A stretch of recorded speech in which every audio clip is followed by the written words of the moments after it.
have Navdanya team here, being led by Mr. Gaurav Chauhan. They are pioneers in organic food production here. And today, the food that we would be serving here is also from their farms. And this is one of the most prized organization. People do not go to their shops because they're very expensive, but it is very popular. And I think because of the quality and because of the market brand value, they are very much there. Today we have called them also. We are also joined by Gunj here, the team which is led by Sneha Day. And Gunj is a great organization, Madam, which has worked across Indian schools, and I think they would explain their work much better. So what we have now designed is that each one would speak for a few minutes and would give you some idea of their work. Dr. Reddy has also got her organization displaying something outside, so when we go out, we would be seeing that. So now I would request Mr. Bindeshwar Pathak for his remarks. Friends and colleagues, as you may notice, we are already slightly late than our schedule that we had thought of.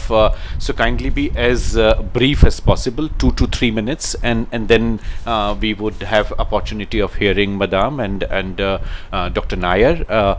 We would also have to take her round the place, so we are a little constrained in terms of time, but everybody would get a chance if we are 2 to 3 minutes in terms of our the discipline that is required. So without further ado, I would request Dr. Bindeshwari Pathak for his remarks. Honorable Her Excellency, I am the founder of NGO, Sulabh International Social Service Organization. I founded this in 1970. And before that, for 2 years, I worked in a society which was formed to celebrate the birth century of Mahatma Gandhi. So 2 years I worked in the society, and after that I founded Sulabh. As time is short, as Chaturvedi said, certainly I won't go into detail. Long journey of 50 years. Only just 2-3 points. We have general status in EcoShock. We got a special status in 1996 and 2011 elevated to general status. So 2 organizations in India have general status.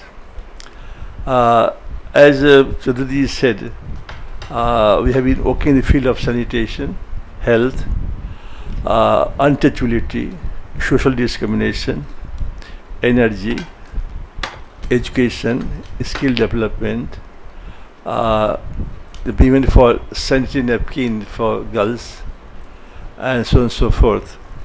And we have one museum of toilet, only in the world.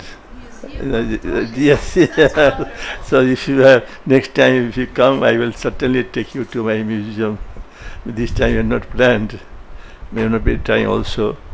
So that way, now through peaceful means, non-violence, we have restored the human rights and dignity of untouchables. And nobody can believe, and even Gandhi would not have thought that this may be possible, that now we have liberated about 1 million untouchables from this job. But for a model, we have developed 2 towns in Alwar and town in Rajasthan, where we rescued them from clean night soil, gave them education, vocational training, and they are not allowed to go inside the temple to worship deities. So we did that, and then we helped them to have social status, to sit with the Brahmins, and so now they go in the same family to sell papadum, noodles, pickles, and do facial of women, where the same family called untouchables, and they used to get food from above, water from above, coin thrown, and the same family now do facial of women, and now they are called Brahmins. Brahmin. Brahmin is the highest caste in Brahmins. So I do not believe in caste system, but we are Brahmins also. So now nobody had thought in this country that society will accept them. Naming a Brahmin is possible, but to accept them in the society as a Brahmin is very difficult. But urban talk, they have been accepted, and they go everywhere, meet and have dinner and pleasantries in marriages. So we have transformed and turned the page of history of India, because time is short, so I won't take much time of yours. And the technologies we have developed, this also I give you. I will send you through courier, because you cannot take all these things with yourself. So yes, I give myself. So what is this? This two-page toilet. This is the technology. I see. So one is used at a time, others can stand by. And the first is full, which you have another one. And the first one becomes fertilizer. And it smells funky. No smell. And this is only speaker. So this is the technology that has helped in India. Had not been this technology, there is no chance of stopping defecation in water or exactly. Yes. Outside. So even the Americans last time asked me what have been America in rural areas. They have sewers in urban area only. So this is technology. And this is going to help not only in India, but 2.3 billion people on the planet, especially from there is something else that yes, actually this is water from public toilet. wow. Yeah, this can you imagine this. So we treat water and we get energy for cooking, for lighting, for energy. And water is scarce. India has a problem of pollution of rivers. Yeah, please.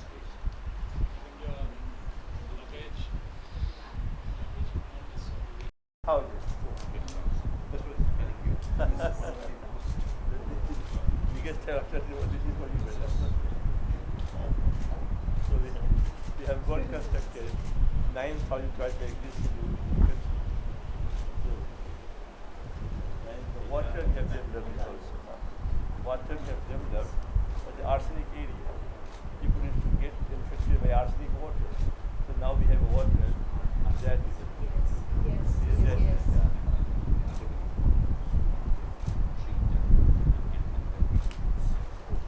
Time is short, so I don't want to burden you here. I will come in. I will come to America. Visit us in New York and share I this say. wonderful experience. So thank you, Dr. Pathak. Yes, now thank- I would thank- let me quickly thank you, turn thank to you, thank you. Dr. Reddy, Sunanda Reddy, chairperson and head of the Care Nidhi. I think the room is small, so we don't need mic, and we can just be. Cordless mic? Yeah, please give it to me, please. Thank you. That's good. Yeah. Is short for Center for Applied Research and Education in Neurodevelopmental Disabilities and disability-related health initiatives. So that's how we started.